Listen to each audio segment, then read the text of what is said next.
ॐ नमः सिद्धेभ्यः।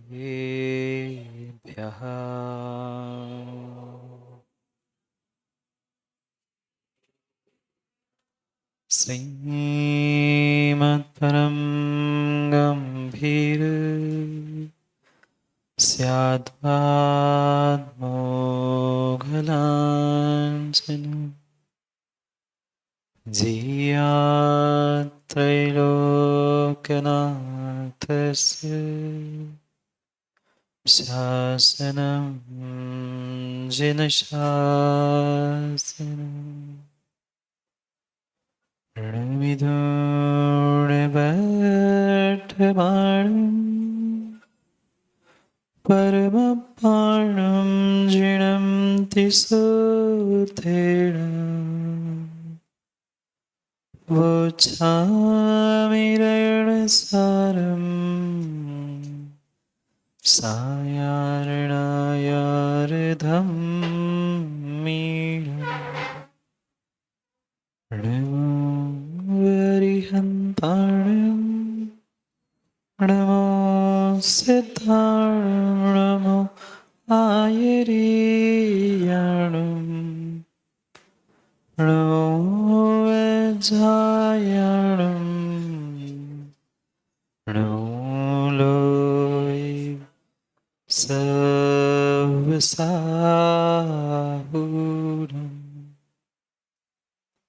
अनंत अनंत परम सिद्ध भगवान की 1008 श्री शांतिनाथ भगवान की परम पूज्य आचार्य भगवान कुंद कुंद स्वामी की परम पूज्य आचार्य भगवान गुरुवर विशुद्ध सागर जी महाराज के अहिंसामय विश्व धर्म की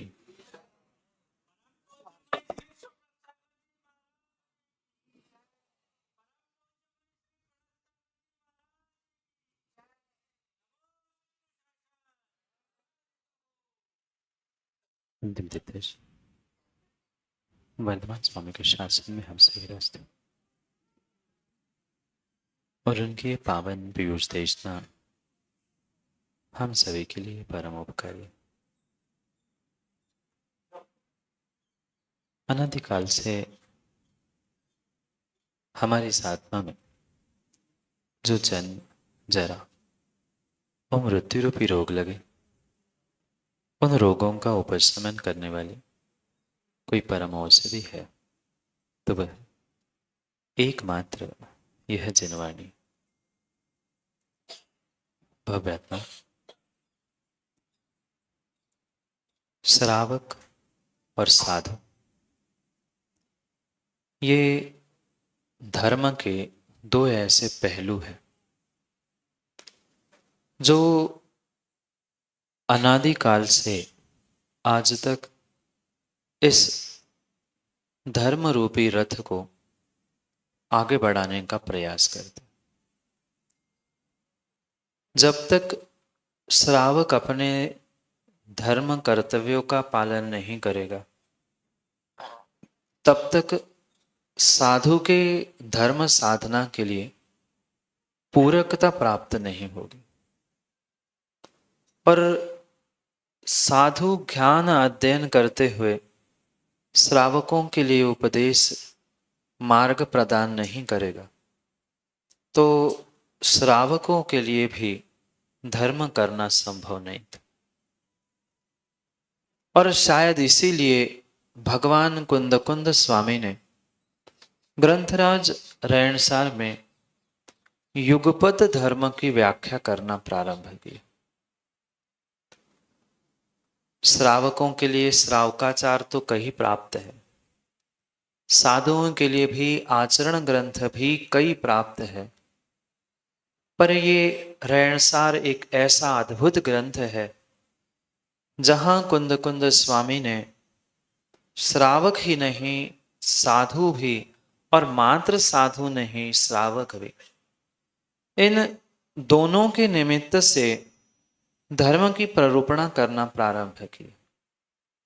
और इसी क्रम में आचार्य भगवंत ने बहुत सारी रहस्य की बातें सबके सामने रखने का प्रयास किया। और उन्हीं बातों को समझते हुए अगर थोड़ा सा भी श्रावक ने, साधु ने जो ये धर्म की प्ररूपणा की है उससे जीवन में उतारने का थोड़ा सा भी प्रयास किया तो शायद शायद उनका जीवन बदलने की पूर्ण संभावना है।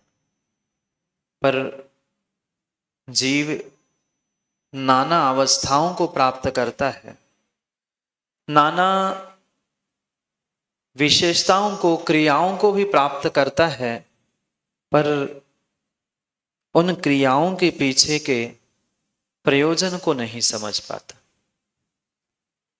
धर्म एक ऐसी अद्भुत वस्तु थी, एक अद्भुत ऐसी कला थी जो हर एक इंसान को, और मात्र इंसान को ही नहीं, त्रियंश को भी भगवान बनने के लिए निमित्त थी। पर विरला विरला विरला पुण्यात्मा ही जिन्हें जी धर्म को समझता है, बाकी चर्म के पीछे तो दुनिया पड़ी है। चाहे मनुष्य हो चाहे त्रियंश हो, चर्म का प्रदर्शन करने के लिए तो हर जीव तत्पर है, पर धर्म क्या है, धर्म का मर्म क्या है, शायद जीव ने आज तक नहीं समझा।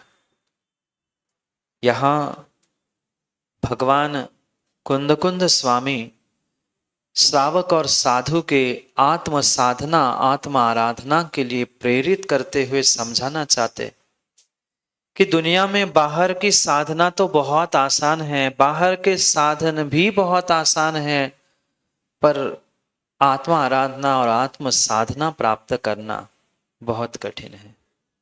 ये जितनी भी धर्म की साधना चाहे श्रावकों आपके लिए दान पूजा के निमित्त से कही है, चाहे श्रावकों साधुओं के लिए ध्यान अध्ययन के निमित्त से कही है, वह मात्र और मात्र स्वात्मोपलब्धि सिद्धि के लिए ही है। जब तक साधु बनकर वह जीव रत्नत्रय की आराधना नहीं कर पा रहा है, तब तक किसी प्रकार से उसकी बाहर की वह क्रिया कार्यकारी नहीं।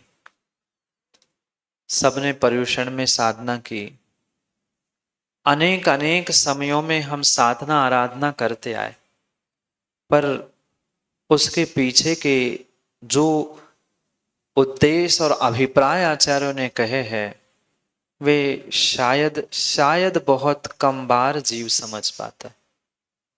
क्योंकि अक्सर जीव की माँ यही आदत होती है, जो भी अच्छा होता है कौन करता है? मैं करता हूं।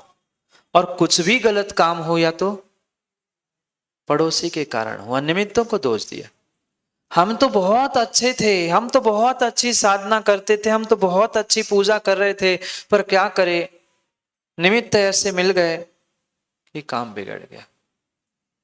ये तत्वों का निर्णय हमें प्रत्येक समय करने की आवश्यकता है।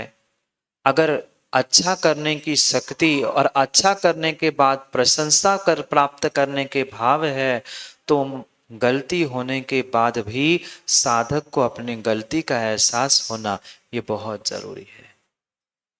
क्योंकि कुछ दिनों से साधु के लिए यहाँ विशेषता से साधु धर्म समझा रहे हैं, तो साधक को चाहे श्रावक हो चाहे साधु हो, ये समझने की आवश्यकता है। अगर उन्नति मेरे हाथों में है तो अधोगति भी मेरे ही हाथों में है। मैं चाहूं तो अपने जीवन के साथ, अपने धर्म के साथ, अपने साधनों के साथ अपने आप को, अपने धर्म को ऊंचाई तक ले जा सकता हूं, और मैं अगर चाहूं तो उस धर्म को छोड़ते हुए, धर्म से विपरीतता को प्राप्त करते हुए अधोगति की ओर भी अपने आप को और धर्म को भी ले जा सकता। एक गहरा संबंध जीव को अपने इस धर्म के प्रति प्रस्थापित करने की आवश्यकता है। क्या करे, पर ऐसे संस्कार में अनादि से है कि जीव ने दूसरों की गलती, पर के दोष सब कुछ तो देखना प्रारंभ कर लिया, पर आज तक स्वयं की भूल और स्वयं की गलती नहीं समझ पाए, नहीं समझ पाए। और ये पक्का है, जब तक उन साधनों को हम साधना नहीं सीख रहे हैं, समझना, साधनों को साधना नहीं सीख रहे हैं, अपने आप को, अपनी आत्मा को, अपने भावों को साधना नहीं सीख रहे हैं, तब तक हमारी साधना, हमारे साधन कार्यकारी नहीं है। साधु तो वही है, साधु तो वही है जो वास्तव में अपने आप को, स्व को और पर को साधना जानता है, साधता है। माँ, घर में कितनों को साधते हैं, संभालते हैं? नहीं संभालते। कितनों को संभालना पड़ता है घर में, परिवार में। जितना दूसरों को, दूसरों के भावों को, दूसरों के भोजन को, दूसरों की व्यवस्थाओं को साधते हैं, कभी ऐसा अपने भावों को, अपने आप को साधने का प्रयास किया? नहीं किया। घर के एक एक सदस्यों को साधने का प्रयास जीव करता है, पर अपने भावों को, अपनी साधना को, अपने धर्म को साधने का प्रयास नहीं कर पाता। चर्म के लिए, चर्म के लिए कितना साधता है, पापों के लिए, दूसरों को बुरा न लग जाए इसलिए कितना कितना कितना सोच समझ कर चलता है, पर ऐसा ही कभी अपने लिए संभालने का, सोचने का प्रयास किया? दूसरों को दोष देने से काम नहीं बनेगा। साधकों, दूसरों को दोष देने से काम नहीं बनेगा। ना इंद्रिया दोषी है, ना युवावस्था दोषी है, बाहर की कोई वस्तु दोषी है ही नहीं है सिवाय अपने आप के। जब काम विपरीत होता है तब धर्मात्मा भी खेद करता है, अरे ऐसा क्यों हुआ, पर उसके पीछे के रहस्य को, उसके पीछे के कारण को समझने का जीव प्रयास नहीं करता। ये सत्य है। कल भी मैंने कहा था दिनेश जी गोधा, गलती इंसान से ही होती है, गलती इंसान से ही होती है, पर गलती को समझने वाला, स्वीकार करने वाला, गलती की भी जिम्मेदारी अपने आप को देने वाला वही इंसान होता है। और जो गलती के बाद पुनः गलती, गलती के बाद पुनः गलती करते हुए गलती से मुकरने का या गलती से दूर होने का प्रयास करता है, वह कभी साधक साधुता को प्राप्त नहीं कर सकता। अरे साधु क्या, श्रावक भी अगर अपनी गलती को समझ नहीं पा रहा है, गलती को सुधारने का प्रयास नहीं कर पा रहा है, तो उसका वह श्रावक धर्म भी श्रावक धर्म नहीं है। चोरी छुपे आप जो चाहे कर लेना, चोरी छुपे आप जो चाहे कर लेना, पर ध्यान रखना जब कर्मों का फल सामने आता है, तब फिर कर्म किसी को भी नहीं छोड़ते, कर्म किसी को भी नहीं छोड़ते। ये सत्य है। साधन अलग है, साधना अलग है, पर साधनों का हम किस प्रकार से उपयोग करते हैं, किस प्रकार से दुरुपयोग करते हैं, ये मेरे ऊपर उपलब्ध है। श्रावक तुम्हारे लिए पल पल साधन उपलब्ध कर रहा है। कुंद कुंद भगवान साधु को समझा रहे हैं, साधु को समझा रहे हैं, हे साधु, तूने दिगंबर भेष धारण कर लिया, साधु का भेष धारण कर लिया, जगत पूज्य मुद्रा को भी तूने धारण कर लिया। श्रावक हर पल तुम्हारे लिए साधन उपलब्ध करने का प्रयास कर रहा है, पर उन साधनों का तुमने दुरुपयोग किया, तप ध्यान आराधना में उसको तुमने नहीं लगाया, तो अगली पर्याय तिर्यंच बनकर तुम्हें समाज का वह धन, समाज का सहयोग चुकाना पड़ेगा। क्या कहा?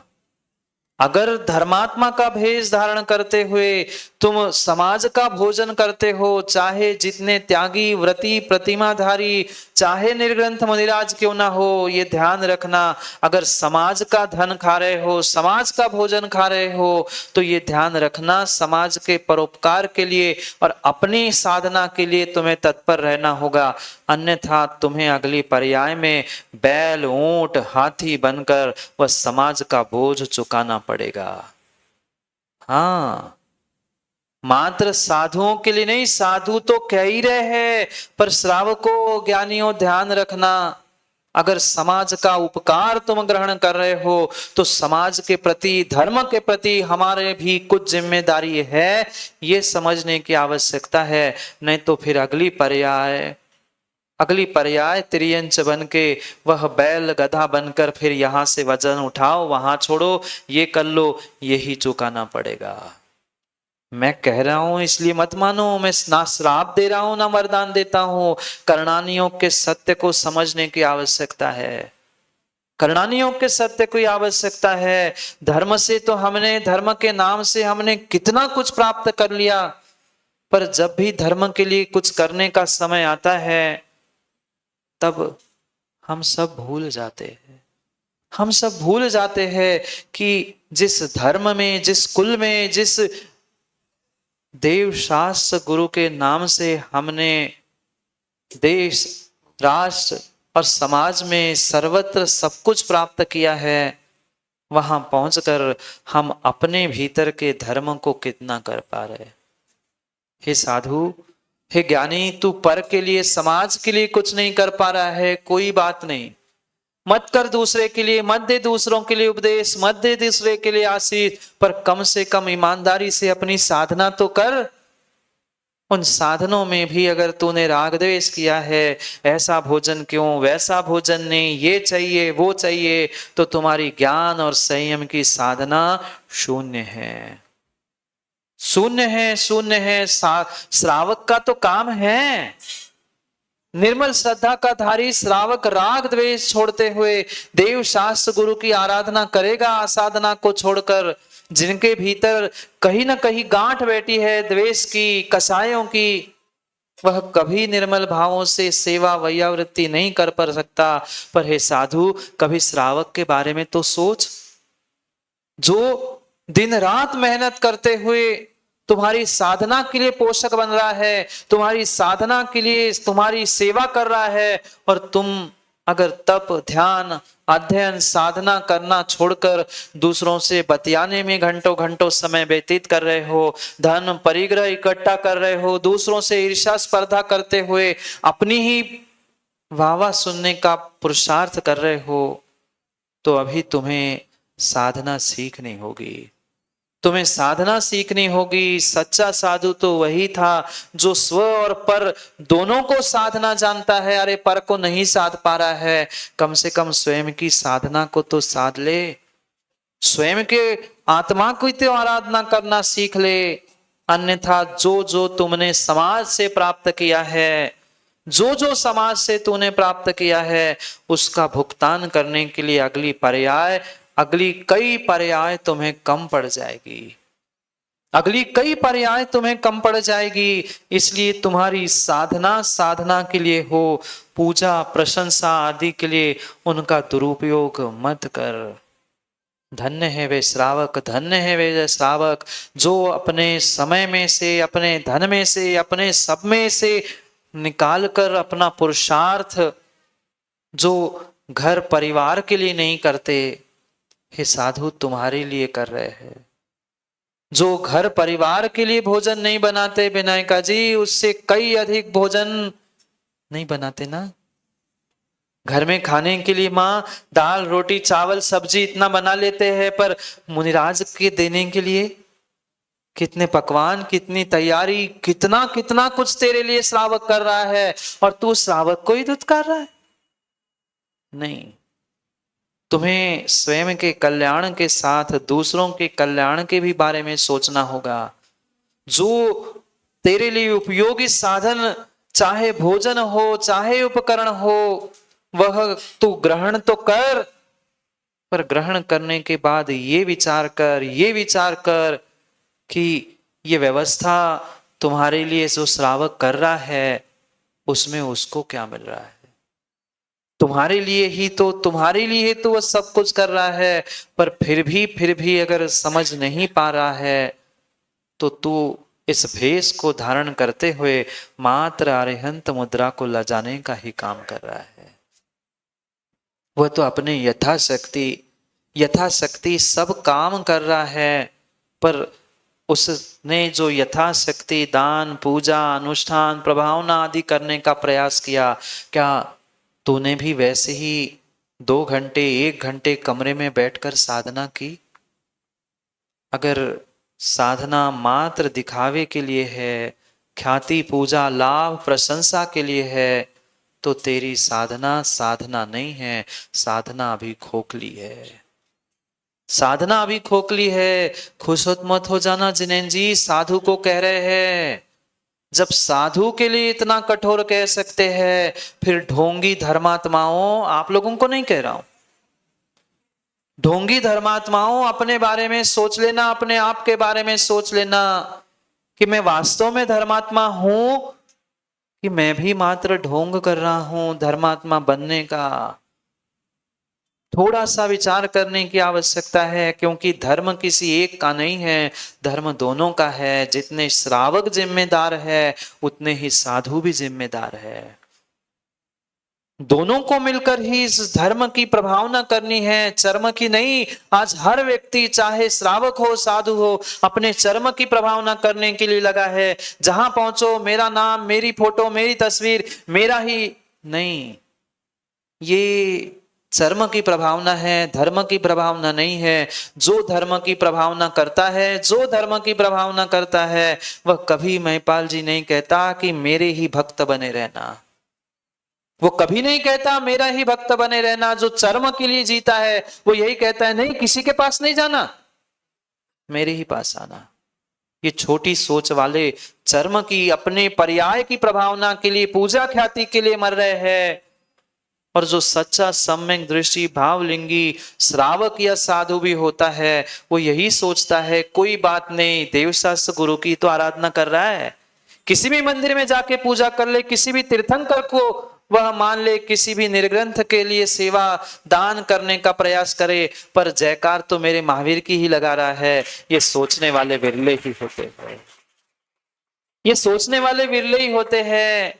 श्रावकों, ये राग द्वेष छोड़ दो, ये राग द्वेष छोड़ दो, ये राग द्वेष छोड़ दो। हमारे शांतिनाथ, हमारे आदिनाथ, हमारे महावीर, हमारे फलाना, हमारे डिमका करते करते, राग द्वेष करते करते सदियां बीत गई, सदियां बीत गई, पर आज तक सुधर नहीं पाए, आज तक सुधर नहीं पाए, आज तक सुधर नहीं पाए। थोड़ा सा अपने आप को सुधारने का, संभलने का मौका दो। पुनः पुनः मौका मिले, जरूरी नहीं है, जरूरी नहीं है देवशास्त्र गुरु मिले, देवशास्त्र गुरु नहीं, देवशास्त्र गुरु भी मिल जाएंगे, पर सुनने के भाव हो, समझने के भाव हो, शक्ति हो, बुद्धि हो, विवेक हो, मां जरूरी नहीं है, जरूरी नहीं है, जरूरी नहीं है। इसलिए दूसरों को दोष देने की जगह अपनी कमियों को समझते हुए निर्णय करे, हम कहां कम पड़ रहे हैं।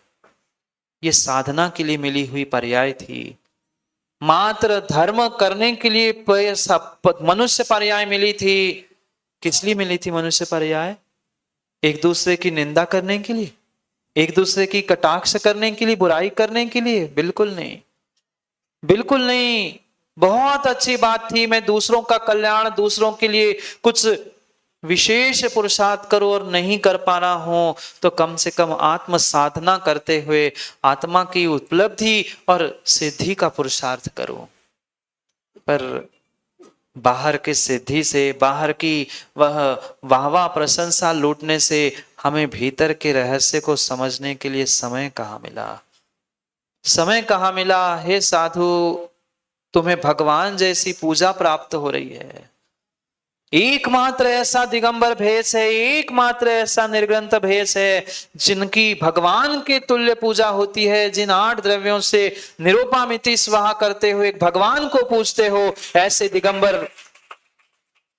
दिगंबर मुनिराज की पूजा होती है। हे साधु, तू विचार कर, तेरी इतनी पूजा हो रही है, 80-80, 90-90 साल के वृद्ध भी तेरे चरणों में झुककर चरण छू रहे हैं, फिर तुम्हें कितनी ईमानदारी की साधना करनी होगी। जो ईमानदारी से तेरे उपयुक्त उपकरण श्रावक दे रहा है, मात्र उसको ही ग्रहण ग्रहण कर, अन्यथा तुमने अनावश्यक उपकरण इकट्ठे किए हैं, एकत्रित किए हैं, तो वे तेरे उपकरण परिग्रह है और नियम से नरक निगोद ले जाने के लिए निमित्त है। कुंद कुंद भगवान कह रहे हैं 106 नंबर की गाथा, 107 नंबर की गाथा में कुंद कुंद स्वामी समझा रहे हैं कि जो जो श्रावक अपनी शक्ति नहीं है उससे भी कई अधिक गुना तुम्हारे लिए उपकरण भेंट करता है, तुम उपकरणों को, उनके भोजन को, उनकी व्यवस्था को ग्रहण करते हुए ये मत इतराना कि मेरा पुण्य था, मैं ऐसा, तेरी साधना शून्य हो जाएगी। तू मोक्ष मार्ग से च्युत हो जाएगा और जो जहां जैसा तुम्हें मिला वैसा प्राप्त करते हुए अगर तू ध्यान अध्ययन और अपनी आत्म साधना में लीन है, दूसरों से ईर्ष्या छोड़कर, दूसरों को भी साधर्मी मानकर उसकी भी कभी कभार प्रशंसा करता है, तो ही तू सम्यक दृष्टि साधु होकर मोक्ष मार्ग में रत हो सकता है, अन्यथा नहीं, अन्यथा नहीं, अन्यथा नहीं। यथालाभ पढ़ते हैं पहले श्लोक को, ग्रंथ नहीं है, मैं पढ़ता हूं, आप कम से कम श्रद्धा से सुनने का प्रयास करो कि क्या कह रहे हैं आज 107 नंबर की गाथा में कुंद कुंद भगवान। भुजेदी जहलाहम लहेदी जैणान संजम निमित्तम झाण जैण निमित्तम अणयारो मोखमग्रदो। भुजेदी जहालाहम, साधु, हे साधु, जहां लाहम, यथा लाभ, जो प्राप्त हो गया, जो साधन मिल गए, तुम्हें लेखन ही कार्य करना था ना, तो जो तुम्हारे लिए श्रावक दे के जा रहा है उससे लेखन कार्य करो, जब तक चल रहा है ठीक है, पुनः उसे छोड़ दो, नया कुछ मिलेगा, पर उसमें भी तू राग मत कर, उसमें भी तू राग मत कर। चाहे तुम्हें बैठने के लिए पाटा हो, लेखन सामग्री हो, इन साधनों को उपकरण कहा है। गोधा जी ये मत कह देना कि अरे पाटा है, उनके पास ग्रंथ है तो निर्ग्रंथ परिग्रही हो गए, नहीं। ये ज्ञान ध्यान के संयम के लिए, साधना के लिए एकमात्र साधन हो सकते हैं, ठीक है।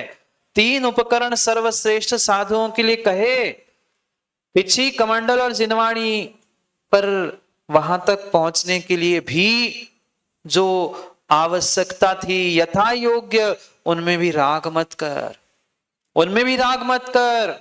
पर उनमें अगर तू राग कर रहा है, नहीं मुझे ऐसा ही कलर का पेन चाहिए, ऐसा ही ग्रंथ चाहिए, ऐसा ही टेबल चाहिए, ऐसा ही चश्मा चाहिए, ऐसी पिच्छी चाहिए, तो पक्का है तो उसी समय से, उसी दिन से परिग्रही हो जाएगा। कुंद कुंद भगवान लिख रहे हैं जो प्राप्त हो गया वह भुज्जेदी, वह भोजन करता है। ऐसा नहीं कि मुझे इसी प्रकार से चलता है, मैं ये नहीं कर सेवन करूंगा, मेरे लिए ये बना लो। उद्दिष्ट भोजन का निर्ग्रंथों का पूर्ण रूप से त्याग होता है। कोई उद्दिष्ट बनाकर, कोई बुद्धि पूर्वक ये भी कह दे महाराज आप ही के लिए बनाया, ले लो ना, अब पक्का है महाराज लेंगे ही नहीं, लेंगे ही नहीं, आप ही के लिए बनाया है, ठीक है बनाना पड़ेगा मां, पर कहने की भी तो विवेक रखे। अगर आपने कहा कि आप ही के लिए चौका लगाए महाराज जी, आपको तो आज आना ही है, अब तो आ ही गए, फिर तो चाहे 3 दिन लगाओ चाहे 6 दिन लगाओ, फिर तो महाराज आएंगे ही नहीं, क्योंकि उनका उद्देश्य का त्याग है। उद्देश्य करके उनके लिए जो भी कार्य किया जाएगा उसका त्याग है। ये श्रावकों का कर्तव्य है किस प्रकार से वे भोजन बनाए, किस प्रकार से उनके लिए साधन उपलब्ध कर, जिससे उनका ज्ञान ध्यान अध्ययन आदि वृद्धि को प्राप्त हो। ये कार्य किसका है? ये कार्य श्रावकों का है। नाण संयम निमित्तम, भोजन भी कर रहा है, भोजन भी श्रावक दे रहा है, तुम्हें कमरे में जाकर सोने के लिए भोजन नहीं दे रहा, दूसरे साधु की बुराई करने के लिए श्रावक भोजन नहीं दे रहा। साधु के लिए भोजन श्रावक दे रहा है तो मात्र ज्ञान ध्यान साधना के लिए दे रहा है। अगर अगर तूने दूसरे की बुराई, दूसरे की निंदा और यहां वहां की बातें करने में अपना पूरा समय, पूरा दिन बिताया है, तो ध्यान रखना तेरे जैसा छलिया धर्मात्मा के भेष में और कोई नहीं है। धर्मात्मा के भेष में और कोई छलिया नहीं है। ये ध्यान रख, ये ध्यान रख। हे साधक, हे साधु, हे श्रावक, तू अपने आप को बहुत बहुत बहुत समझदार समझ सकता है, पर ये ध्यान रख, ये ध्यान रख, तू चाहे कहीं बैठ के कमरे में भी साधना कर ले या चोरी छुपे पाप भी कर ले, किसी के बारे में गलत भी कह दे, तू मात्र 2 आंखों से देख रहा है। साधु, श्रावक, साधक, तू मात्र 2 आंखों से दुनिया को देख रहा है, पर दुनिया की हजारों आंखें तेरे ऊपर लगी है। तू क्या कर रहा है, क्या नहीं कर रहा है, वह एक एक व्यक्ति तुम्हें देख रहा है। एक एक व्यक्ति तुम्हें देख रहा है। इसलिए सोच समझकर, फूंक फूंक कर कदम रखने की आवश्यकता है कि तेरे सामने कितनी आंखें हैं, कभी देख तो ले, कभी देख तो ले। तूने तो 2 आंखों से सबको देख लिया, आंखें बंद कर ली, और तुम्हें यह लग रहा है उस बिल्ली के समान। देखा कभी आंख बंद करके बिल्ली दूध पीती है, उसे क्या लगता है, मैंने आंख बंद कर ली तो कोई देखता नहीं है। धर्मात्मा के भेष में पाप करने वालों, धर्मात्मा के भेष में पाप करने वालों, आंख बंद करके, दरवाजा बंद करके, अंधेरा करते हुए, चोरी छुपे कान खाते हुए एक दूसरे के सीमेंट जी कितना ही कोई पाप कर ले, पर उसको लगता है कि मैंने आंख बंद कर ली है, मुंह बंद कर लिया है, वह अंधेरा कर लिया है, कोई देख नहीं रहा है। पर ये ध्यान रखना, हजारों लाखों करोड़ों आंखें तुम्हें घूर रही है। तुम कितना ही एकांत में चोरी छुपे पाप कर लेना, अरे कोई श्रावक, कोई व्यक्ति, कोई साधु देखे नहीं देखे, उसने तो देख लिया, उसने तो देख लिया, और तूने तो देख ही लिया। संसार के 2 व्यक्तियों से छुपकर कोई पाप, कोई पुण्य होता ही नहीं है। चाहे तुम पुण्य करो, चाहे पाप करो, चाहे धर्म करो, चाहे हिंसा करो, 2 से कभी भी पाप नहीं छुपता, 2 से कभी भी कर्म नहीं छुपता। एक स्वयं है और दूसरा स्वयंभू है। दोनों से कभी छल नहीं हो सकता, दोनों से कभी छल नहीं हो सकता। दुनिया के सबसे तुम छल कपट कर लेना, जो चाहे कर लेना, पर अपने आप से और परमात्मा से तू कभी भी छल कपट नहीं कर सकता, नहीं कर सकता, नहीं कर सकता। ये 2 ऐसे जीव है, 2 ऐसे जीव है जिनसे आज तक कोई बात छुपी नहीं। छुपी क्या? अपनी गलती अपने से छुपी क्या? बोलो हाँ, नहीं छुपी। केवली भगवान से भी, स्वयंभू से भी आपकी कोई गलती, कोई अच्छाई छुपी नहीं है। अच्छाई के लिए तो प्रशंसा करने वाले हजारों सैकड़ों मिल सकते हैं, पर ध्यान रखना, अपनी गलती को पहचानने वाले, अपने आप को गलती का एहसास कराने वाले इस संसार में विरले ही साधक होते हैं। आप बहुत अच्छे हो। विरले ही साधक होते हैं। ये निर्ग्रंथ की आराधना है, निर्ग्रंथ, ये तेरे निर्ग्रंथ पद की आराधना है। कम से कम हे साधु तू सोच, जब श्रावक अपने समय में से समय निकालकर तेरी आराधना, तेरी सेवा, तेरी वैयावृत्ति, तेरी व्यवस्था बनाने के लिए आ रहा है, तो फिर तुम्हें अपने स्वयं की कितनी व्यवस्था, अपने आप को कितना व्यवस्थित करना होगा। जब एक श्रावक, एक श्राविका इतना पुरुषार्थ कर रही है तेरे लिए, तो ये विचार कर, तूने अपने लिए आज तक क्या किया? तूने अपने लिए कितनी साधना की, कितना पुरुषार्थ किया, और वो भी ईमानदारी से कितना था, और दूसरों को दिखाने के लिए कितना था? ये साधक से पूछ रहे हैं प्रश्न, ये साधक से, ये साधु से पूछ रहे हैं। यथा लाभ जो जैसा प्राप्त हुआ भोजन, ज्ञान, संयम आदि के वृद्धि के लिए, झाण झेणम निमित्तम, ध्यान अध्ययन के निमित्त लहेदी ग्रहण करो। पर किसके लिए?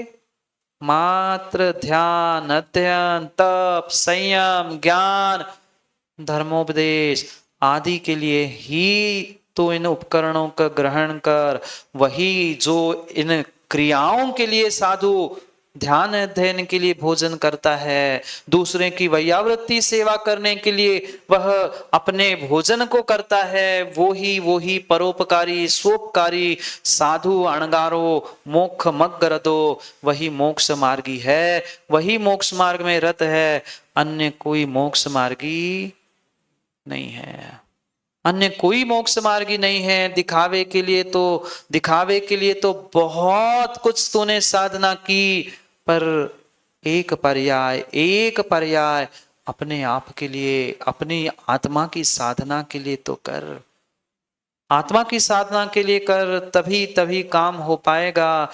ये व्यर्थ का कहना है कि क्या करे, हम करना तो चाहते हैं पर समय नहीं मिलता। बहुत सारों की शिकायत होती है, कोई कहता है समय नहीं मिलता, कोई कहता है अभी तो युवा अवस्था है, अभी थोड़ी साधना करने का समय है, बूढ़े हो जाएंगे तब करेंगे। बुढ़ापे में और बचपने में और पचपने में कोई साधना नहीं होती, साधना तो युवा अवस्था में ही होती है, साधना तो युवा अवस्था में ही होती है। जितनी साधना युवाओं आज कर सकते हो, वह पुनः आने वाले समय में नहीं हो सकती। जितनी धर्म की सेवा, जितनी धर्मात्मा की सेवा इस उम्र में आप कर सकते हो, बूढ़ेपन में, वृद्धावस्था में मात्र स्वयं की लाठी संभालने के अलावा दूसरे को संभालने की कोई शक्ति नहीं बचती। काहे की धर्म साधना करेंगे, क्या धर्म की प्रभावना करेंगे? हमारे पास धर्म साधना के लिए, धर्म प्रभावना के लिए साधन होने पर भी व्यक्ति यही सोचता है, अभी नहीं विमल जी, हम बाद में करेंगे, अभी नहीं लेना अभी प्रतिमा, अभी नहीं करने उपवास, अभी नहीं करना हमें, फिर कभी करेंगे। पर देखते देखते पता चला रात की नींद से व्यक्ति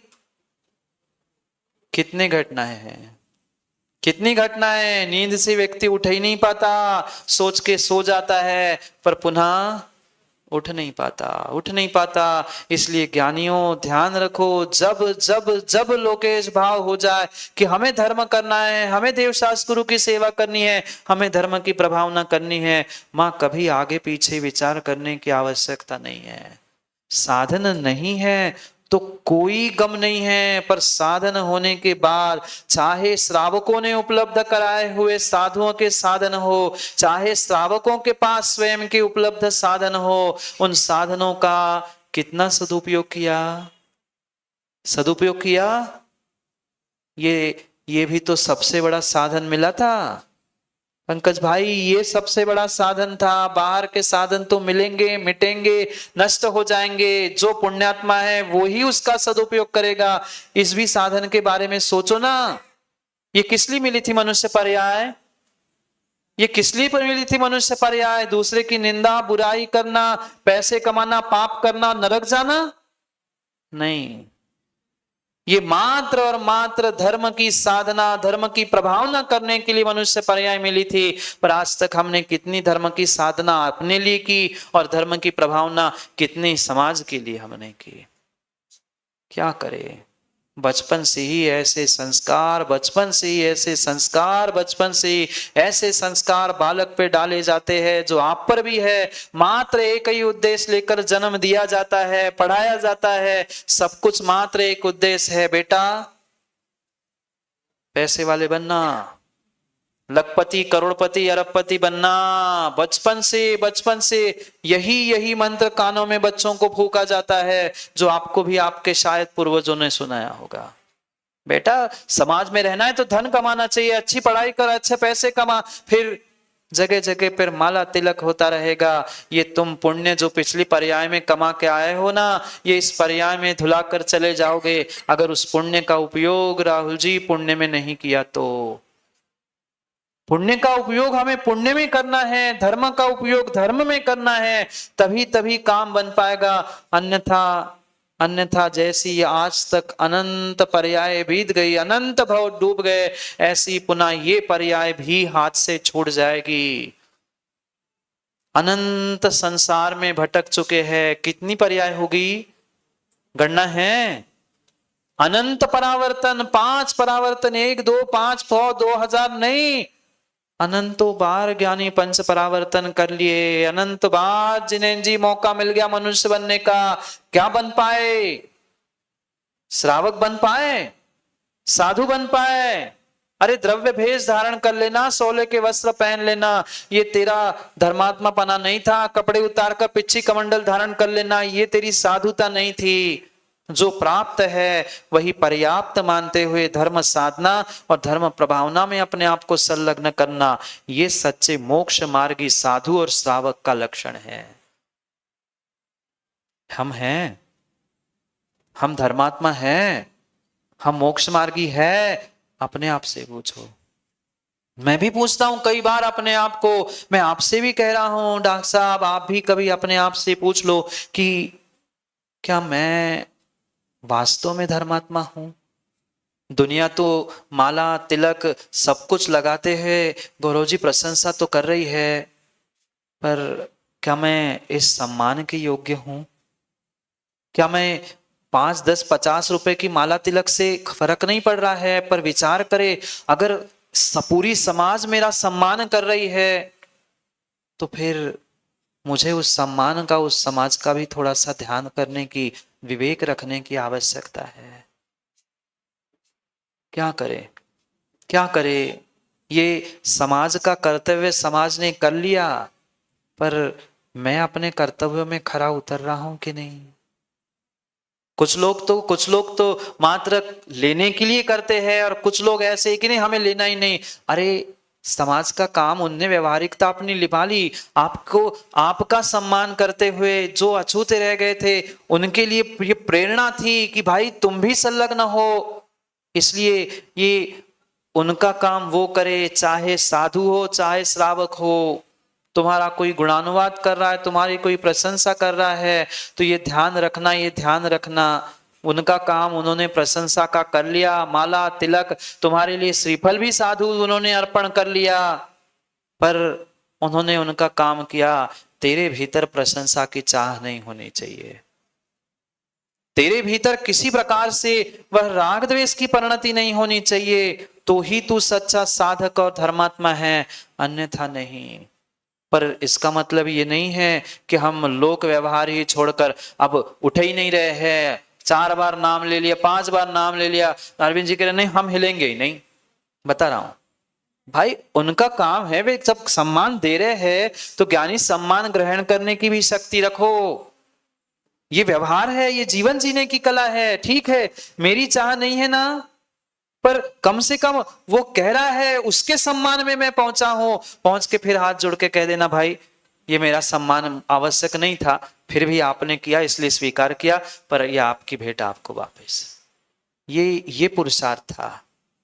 पर व्यक्ति दो टूक होना चाहता है कि यार कि पार, मध्य के रहस्य को, धर्म को समझना ही नहीं चाहता, समझना ही नहीं चाहता। समझो समझो तो ही सार्थकता है, अन्यथा नहीं, अन्यथा नहीं। समय हो गया है, क्या करूं? समय किसी के लिए, समय किसी के लिए रुकता नहीं है, समय किसी के लिए रुकता नहीं है। आज कितनी तारीख है?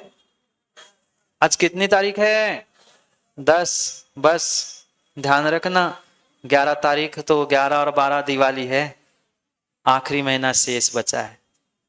चतुर्मास के 5 महीने थे प्रदीप जी, 1 महीना मात्र बचा है।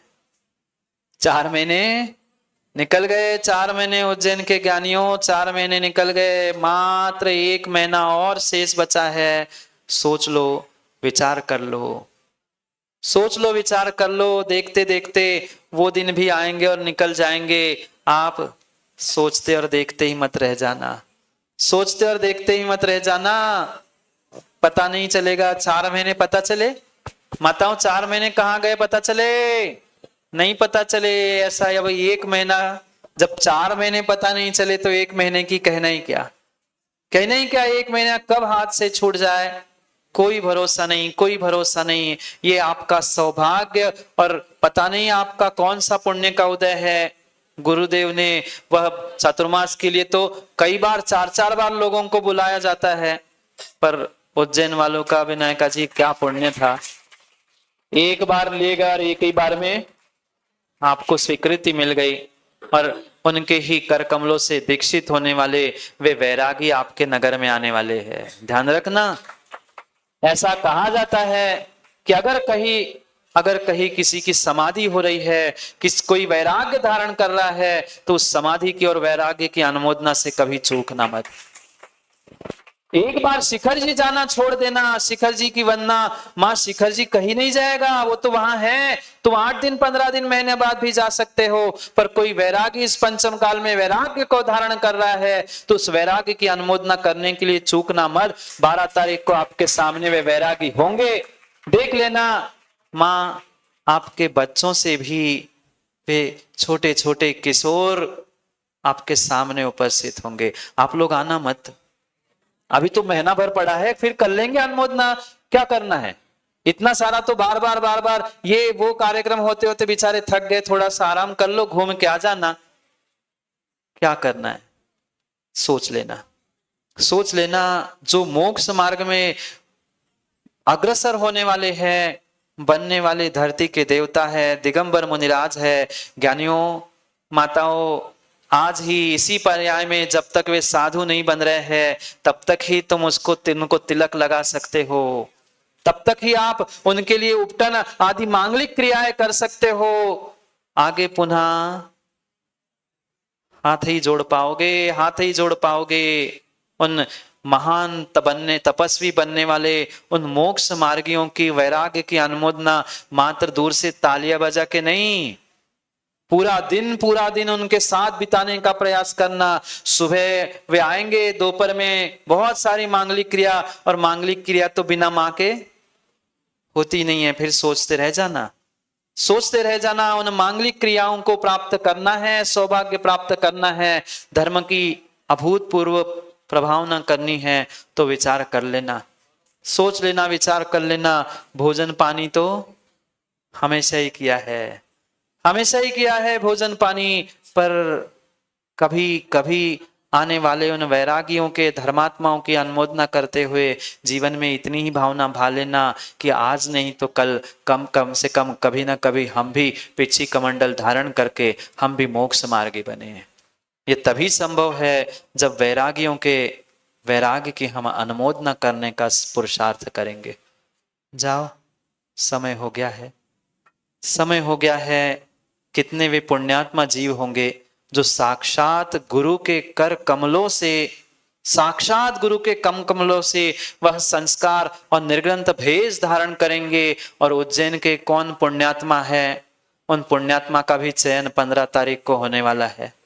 15 तारीख को पुण्यात्मा का चयन होने वाला है। कौन दंपति है जो उन गुरु के कर कमलों से 8 मूल गुण धारण करते हुए अपने आप को श्रावक बनाने का प्रयास करेंगे, देखते हैं।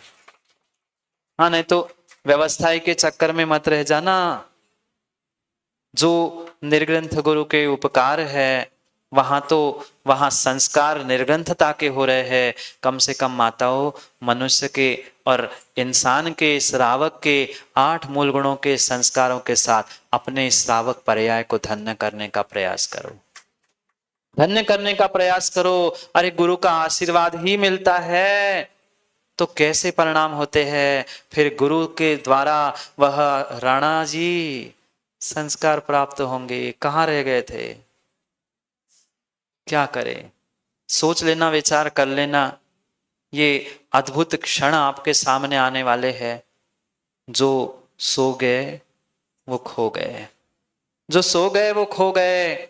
पुनः समय मिले कोई जरूरत नहीं है। ये कितना आपका सौभाग्य है कि इस प्रांगण में पहुंचकर, इस शांतिनाथ भगवान के जिनालय में बैठकर आज कई दिनों, कहाँ गए वे प्रशांत जी, कई महीनों कई वर्षों बाद किसी निर्ग्रंथ के चरण और प्रवचन यहाँ हो रहे हैं। ये आपका कितना बड़ा सौभाग्य है, ये आपका पुरुषार्थ है। और ये पुरुषार्थ ही फलीभूत हो गया। उस दिन 1 तारीख के लिए भी आए थे, पर अभिषेक को समय नहीं हो पाए। पर जो होता है प्रशांत जी अच्छे के लिए होता है। वहां आते तो 2 ही घंटे रह पाते, अब 2 दिन तुम्हें मिल गए, इससे बड़ा और क्या सौभाग्य हो सकता है। इसलिए सोचो, समझो, विचार करो। मात्र कितने दिन बचे मां? 1 महीने और 2 दिन, फिर बस पिछी परिवर्तन और सब अशोक जी परिवर्तन। समय हो गया है, समय हो गया है समय को समझने का। मिलते हैं कल भी, मिलेंगे ना, कल भी यहाँ मिलेंगे और परसों उन वैरागियों के साथ वैराग्य की अनुमोदना करने के लिए समय पर समय की बात के लिए मिलते हैं, क्योंकि समय में किया गया काम समय को दिलाता है। बोली भगवान महावीर स्वामी की।